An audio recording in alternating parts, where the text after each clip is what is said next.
Գերմանիայի կանցլեր Ֆրիդրիխ Մերցը հայտարարել է Ուկրաինայի վիճակը Միացյալ Նահանգների նախագահ Դոնալդ Թրամփի հետ քննարկելու իր մտադրության մասին։ Մենք ի վերջո բոլորս ուզում ենք, որ այս պատերազմը հնարավորինս արագ ավարտվի, ասել է Մերցը։ Կանցլերը նաև պնդել է, որ Ուկրաինան պետք է կարողանա պահպանել իր ազգային տարածքը եւ որ նրա անվտանգության շահերը պետք է հարգվեն։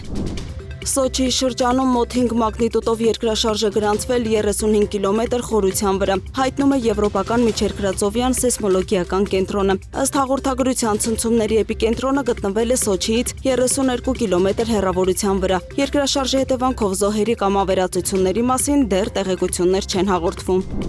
Չինաստանը Մեծ Բրիտանիային կոչ է արել վերացնել չինական ընկերությունների դեմ պատժամիջոցները, հակառակ դեպքում կձեռնարկվեն անհրաժեշտ միջոցներ իրենց օրինական իրավունքներն ու շահերը պաշտպանելու համար։ Պեկինից հավելել են, որ Չինաստանի եւ Ռուսաստանի ընկերությունների միջև սովորական գործակցությունը չպետք է առնչվի երրորդ կողմին։ Մեծ Բրիտանիան հակառուսական պատժամիջոցների ցանկում է ներառել օտարերկրյա ընկերություններ, այդ թվում 142 ընկերություն Արաբական Միացյալ Էմիրություններից, 39 Չինաստանից, 3-ը Թայլանդից եւ 2-ը Հնդկաստանից։